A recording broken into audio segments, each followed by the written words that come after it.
ஹர ஹர சங்கர ஜெய ஜெயசங்கர மகா பெரியவா சரணம். பிள்ளையரை நினைச்சுக்கிட்டு நீங்க வீட்டுல இருந்துகிட்டே பாத்தீங்கன்னா இந்த ஒரே ஒரு வார்த்தை, அதாவது பாத்தீங்கன்னா ஒரே ஒரு வார்த்தை கொண்ட ஸ்லோகத்தை மட்டும் சொல்லுங்க. அப்படி நீங்க வீட்டுல இருந்துகிட்டே இத பிள்ளையார நினைச்சுக்கிட்டு நீங்க சொல்றது மூலியமா உங்க வாழ்க்கையில பெரிய உள்ள மாற்றத்தை ஏற்படுத்தி கொடுக்கும். முக்கியமா உங்க வாழ்க்கையில ஒவ்வொரு நாளுமே பாத்தீங்கன்னா சந்தோஷத்தையும், உங்க வாழ்க்கையில இருக்கக்கூடிய பிரச்சனைகள் எல்லாமே பாத்தீங்கன்னா இதனால் தீர்க்க போகிறது. அது மட்டும் இல்லாமல் எத்தனைவர்கள் வாழ்க்கையில் இருக்கக்கூடிய பிரச்சனைகளுக்கு இது தீர்வாகவும் அமைஞ்சிருக்கு. அப்படிப்பட்ட ரொம்பவே ஒரு சக்தி வாய்ந்த ஒரு பரிகாரத்தை பற்றி தான் இன்று பார்க்க போகிறோம். முக்கியமாக பார்க்க வேண்டும் என்றால் பிள்ளையாரை நினைத்துக் கொண்டு நம் ஊர்களில் முக்கியமாக ஆத்தங்கரையோரம் இருக்கக்கூடிய பிள்ளையாரை நினைத்துக் கொண்டு நாம் செய்யக்கூடிய எந்த ஒரு பரிகாரமாக இருந்தாலும் சரி, அப்படிப்பட்ட பரிகாரத்துக்கு நாம் உறுதுணையாக முன் வந்து சேர்ந்தாலும் சரி, அது உங்களுடைய வாழ்க்கையில் இருக்கக்கூடிய பிரச்சனைகளாக இருக்கட்டும், இல்ல மனக்குழப்பங்களாக இருக்கட்டும், இல்ல செல்வத்தாலான பிரச்சனைகளாக இருக்கட்டும், எதுவா இருந்தாலும் சரி, அது அனைத்தையும் ஒரே நாளில் தீர்த்து வைக்கும். உங்க வாழ்க்கையில உள்ள முன்னேற்றத்தையும் சந்தோஷத்தையும் கொண்டு வந்து சேர்ப்பதில் பிள்ளையார் உங்கள் வாழ்க்கையில் பெரிய அளவு பகுதியில் அனுகிரகம் செய்வார். முக்கியமாக நம் பிள்ளையாரை நினைத்துக் கொண்டு எந்த ஒரு பரிகாரம்னாலும் சரி, இந்த மார்கழி மாதத்தில் நாம் காலை பொழுதில் செய்யக்கூடிய விஷயங்கள் எல்லாம் நிறைய இருக்கிறது. இந்த மார்கழி மாதத்தில் கண்டிப்பான முறையில் நீங்கள் பிள்ளையாரை நினைத்து இந்த விஷயங்களை நீங்கள் வீட்டிலிருந்தே செய்தாலே போதும். கோவிலுக்கு போகணும், பூஜை பண்ணணும், விரதெல்லாம் இருக்கணும் அப்படின்ற எந்த ஒரு அவசியமும் இல்லை. நீங்க வீட்டில் இருந்துகிட்டு மனசார பிள்ளையரப்பா நினைச்சுக்கிட்டு இந்த ஒரே ஒரு ஸ்லோகத்தை சொன்னா போதும். இது ஒட்டுமொத்த கஷ்டங்களையும் தீர்க்கும். உங்க வாழ்க்கையில் இருக்கக்கூடிய பிரச்சனைகள் எல்லாத்தையுமே தீர்க்கும். இது ரொம்பவே சக்தி வாய்ந்தது. முக்கியமா முன்னொரு காலத்தில் நம்ம பெரியவா அவர்கள் பக்தர்களுக்கு சொன்ன முக்கியமான ஒரு அறியரை பற்றி பார்ப்போம். அப்படி அதை பார்க்கும் பொழுதுதான் உங்களுக்கு புரியும் இந்த ஒரு ஸ்லோகத்தில் எவ்வளவு சக்திகள் இருக்கிறது. முக்கியமா இதை சொல்வதன் மூலியமாக எவ்வளவு மாற்றங்கள் ஏற்படுகிறது என்பதை நாம் பார்ப்போம். அது மட்டுமல்லாமல் இந்த ஒரு ஸ்லோகத்தை நீங்கள் எந்த நேரத்தில் வேண்டாலும் கொள்ளலாம். காலை, மாலை, இரவுன்னு, ஏன்னா நீங்க வீட்டுல இருந்தபடிதான் கூற போறீங்க. அதனால எந்த நேரத்தில் வேணாலும் கூறலாம். ஆனா கூறும் பொழுது நீங்கள் சுத்தபத்தமா குளிச்சுட்டு இருங்க. அதை மட்டும் இல்லாம அசைவ உணவு சாப்பிடாதீங்க. இந்த தாம்பத்திய உறவு போன்றவையெல்லாம் ஈடுபடாம இருங்க. தீட்டு போன்ற விஷயங்களே இல்லாதீங்க. இதை தொடர்ச்சியா தினமும் செஞ்சுட்டு வர வேண்டிய அவசியம் இல்லைங்க. வாரத்துல 7 நாள் செய்யுங்க. அதுக்கப்புறம் உங்களுக்கு இதை தினமும் செஞ்சுட்டு வர வேண்டிய எண்ணம் வரும். அது போக பாத்தீங்கன்னா நீங்க தினமும் ஒவ்வொரு நாளுமே தவறாம இதை செஞ்சுக்கிட்டு வந்துகிட்டே இருப்பீங்க. இது ஒட்டுமொத்த கஷ்டங்களையும் தீர்க்கு வாழ்க்கையில பேருள்ள முன்னேற்றத்தையும் மகிழ்ச்சியும் சந்தோஷத்தையும் தான் உங்களுக்கு ஏற்படுத்தி கொடுக்க போகிறது. எந்த நேரத்திலும் எந்த காலத்திலும் உங்களுக்கு கஷ்டம்னு ஒண்ணு இல்லாம நீங்க ரொம்பவே சந்தோஷமா மகிழ்ச்சியா இருப்பதற்கு இப்படிப்பட்ட இந்த ஸ்லோகத்தை நீங்க வீட்டில இருந்து சொன்னாலே போதும். நிறைய நபர்கள் வாழ்க்கையில இப்படிப்பட்ட ஸ்லோகங்கள் சொல்றது மூலியமா நல்லது நடக்காது, நான் நினைச்ச விஷயங்கள் நடக்காதுன்னு இருந்துகிட்டே இருப்பாங்க. ஆனா அதை செய்ய மாட்டாங்க. செஞ்சு பார்த்தா தான் தெரியும் அதனுடைய பலன்கள் என்ன, அதை செய்யறதுனால எவ்வளவு நன்மைகள் நடக்குது என்று. அதனால நீங்க வீட்டுல இருந்தபடியே திருச்செந்தூர், அதாவது பிள்ளையார் நினைச்சுக்கிட்டு நீங்க இந்த ஒரே ஒரு விஷயத்த சொல்லுங்க. அது என்னவென்று பார்ப்போம். அதற்கு முன்பு நம்ம பெரியவா சொன்ன விஷயங்களை பார்த்து விடுவோம். பெரியவார்கள் பக்தர்களுக்கு எப்பவும் போல மடத்திலிருந்து ஆசி வழங்கிட்டு இருந்தா, அந்த நாள் பாத்தீங்கன்னா பெரியவா சந்திக்க பக்தர்கள் கூட்டம் அல்ல மோதியது. கூட்டம்னா கூட்டம், அப்படி கூட்டம். குடும்பங்களோட குழந்தைகளோட எல்லாருமே பாத்தீங்கன்னா நிறைய நபர்கள் அன்று வந்துட்டாங்க.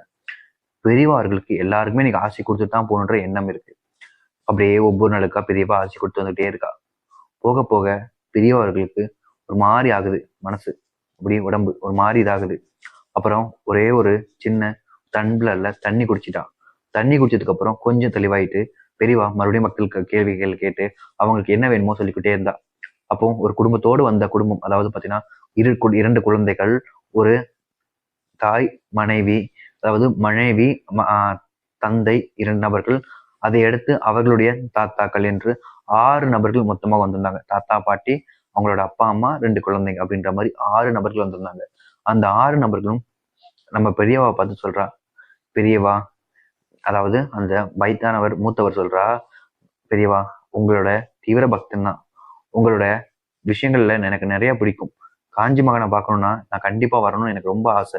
ஆனா பல நாட்கள் முயற்சி பண்ணி வர முடியாம போயிடுச்சு. இப்போதான் எனக்கு அதுக்கான நேரம் வந்திருக்கு போல. உங்களை பார்க்க நாங்க குடும்பத்தோடு ஓடோடி வந்திருக்கோம் பெரியவா. உங்க மேல எனக்கு நிறைய பக்தி, மனசுல மரியாதை எல்லாம் இருக்கு. ஆனா என்னன்னு தெரியல பெரியவா, என் குடும்பத்துல நிறைய கஷ்டங்கள் இருந்துகிட்டே இருக்கு. நான் கோவிலுக்கு எல்லாம் போறேன் பெரியவா, நிறைய பரிகாரம் பண்ணுவேன். என் குலதெய்வம் கோயிலுக்கு கூட நான் போகாம இருக்க மாட்டேன். நீங்க சொல்லுவீங்க பாத்தீங்களா, அது எல்லாமே நான் தினமும் கேட்பேன் பெரியவா. அதெல்லாம் கேட்டு கேட்டு நான் பண்ணுவேன் பெரியவா. எனக்கு அது ரொம்ப உபயோகமா இருக்கும் அப்படின்னு நான் நிறைய பண்ணிட்டு தான் இருந்தேன். ஆனா இப்போ திடீர்னு கொஞ்ச நாளா எல்லாமே பாத்தீங்கன்னா எங்க வாழ்க்கையில மாறி தப்பு தப்பா நடக்க ஆரம்பிக்கு.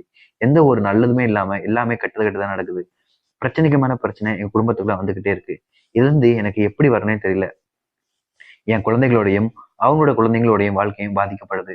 முக்கியமா இந்த சின்ன குழந்தைகளுக்கெல்லாம் நோய் வருது பெரியவா. இவங்களுக்கு வரக்கூடிய நோய் மருத்துவர்களாலே என்னன்னு சொல்ல முடியல. மூலிகை மருத்துவத்தினாலும் இதே சரி பண்ண முடியாத அளவுக்கு இருக்கு பெரியவா. பெரியவா தான் இந்த ஒரு விஷயத்துக்கு அனுகிரகம் பண்ணி ஆசீர்வாதம் பண்ணணும் அப்படின்னு சொல்லி அந்த மூத்தவர் சொல்றார் தாத்தா. அப்புறம் பெரியவா சொல்றா, நீ கவலைப்படாத. உன் குடும்பத்துல இருக்கக்கூடிய உன் மகனாகட்டும், உன் மகனோட மகனாகட்டும், எல்லாரோட வாழ்க்கையும் மாறப்போகுது. அதுக்கு நீ இந்த ஒரே ஒரு விஷயத்த பண்ணு. ஆனா இது குடும்பத்தோட சேர்ந்து பண்ணு, தனியா பண்ணாத. உன் குடும்பத்துல இருக்கவங்களாம் இருக்கான் பத்தியா, அவங்களாம் சேர்த்து வச்சு நீ பண்ணு. அதுவும் பூஜை அறையில வச்சு சொல்லு. அதுவும் பிள்ளையார் நினைச்சுக்கிட்டு சொல்லு. உங்க வீட்டுல பிள்ளையார் புகைப்படம் இருக்கா? இல்ல பெரியவா. சரி கவலைப்படாத. பிள்ளையார் இல்லைனாலும் பரவாயில்ல. பிள்ளையாருக்காக சாணத்திலயோ இல்ல மஞ்சள்லயோ ஏதாச்சும் ஒண்ணு செஞ்சு உன் வீட்டுல வை. அதுக்கப்புறம் கூட சொல்லு, உன் வீட்டுல துளசி இருந்தா துளசி இலைகளை முன் வச்சு பிள்ளையார அங்க வச்சு கூட சொல்லு, தப்பு இல்லை. அப்படி இல்லைன்னா நீ வீட்டுக்குள்ள பூஜை அறையிலே வை. வச்சு இந்த ஒரு வார்த்தையை சொல்லு. 3 முறை சொல்லு. உன்னுடைய கடன் தொல்லை எல்லாமே தீரும். உன்னுடைய தலையெழுத்து மாறும். நீ நன்மைதான் நடக்க போதும் உன் வாழ்க்கையில. நீ சொன்ன பத்தியா கஷ்ட காலங்கள் எல்லாம், அது எல்லாமே நீங்கி பெரிய மாற்றத்தை நீ கண்கூடியா பார்ப்ப.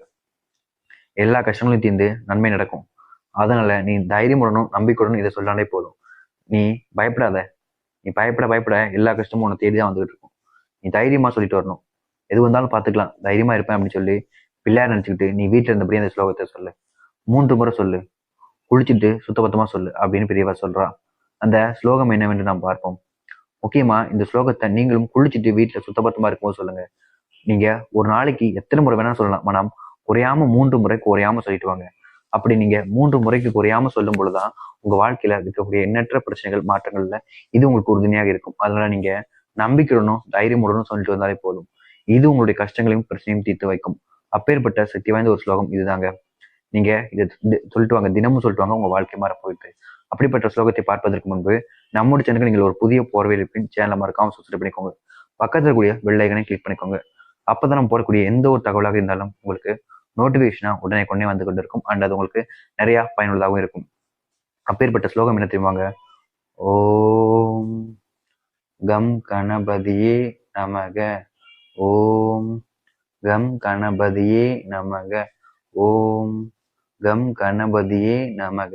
இது பிள்ளையார் நினைச்சிட்டு சொல்லிட்டு வாங்க. இது உங்களுடைய வாழ்க்கையை மாத்திடும் அப்படின்னு பெரியவா சொல்லி அனுப்பி விடுறா. அந்த குடும்பத்தில் இருந்த நபர்கள் எல்லாருமே சேர்ந்து பூஜையில வச்சு சொல்லிட்டு வந்தாங்க.